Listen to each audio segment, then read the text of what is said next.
আসসালামু আলাইকুম। তো চলে আসলাম বন্ধুরা আপনাদের মাঝে খুব সুন্দর করে আজকে একটি গ্রামের একতলা বাড়ির ডিজাইন নিয়ে, যেটি ব্রিক ফাউন্ডেশন দিয়ে করা হয়েছে। তো আপনাদের যদি ভালো লাগে অবশ্যই আপনারা ফুল ভিডিওটি মনোযোগ সহকারে দেখতে পারেন। ফলে আপনার বলতেছি যে উপকার হবে। তো আমরা ১ম এই খুব সংক্ষিপ্তভাবে চেষ্টা করব যে আপনাদের বাড়িটির ফ্লোর প্ল্যান সম্পর্কে আলোচনা করতে।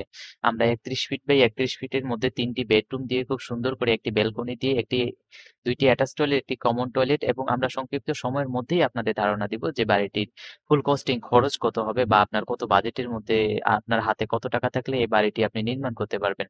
তো আশা করি খুব অল্প সময়ের মধ্যে আপনাদের বোঝানোর চেষ্টা করব।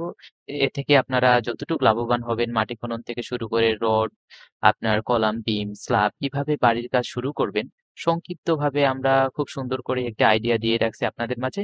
তো ভালো লাগলে অবশ্যই আমাদের ইউটিউব চ্যানেলটি সাবস্ক্রাইব করে রাখুন, ফেসবুক পেজটি ফলো দিয়ে রাখে সবার মাঝে একটু শেয়ার করে দিন, যাতে সবাই উপকৃত হয়। আমরা সিমেন্ট, বালি, রড, এক কথায় এ টু জেড সবকিছু আপনাদের মাঝে তুলে ধরছি এই কারণেই যে আপনারা যেহেতু আপনার কষ্টের অর্জিত টাকা দিয়ে বাসা নির্মাণ করবেন, আর এটি হচ্ছে ২-১ দিনের পরিকল্পনা না বা ১০-১২ বছরের পরিকল্পনা না।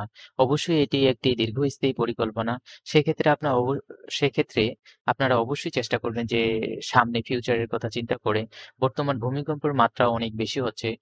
দিন, দিন বেড়েই চলতেছে। তো এটি গ্রামে শহরে বিবেক বিবেচনা করে আপনার ভুল হবে যে এটি শহরেই হবে বা গ্রামে যেকোনো জায়গায় হবে না।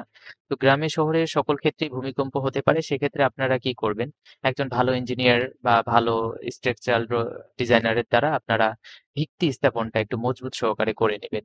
ব্রিক ফাউন্ডেশন দিয়ে করলেও কিন্তু আপনার একতলা ফাউন্ডেশন করা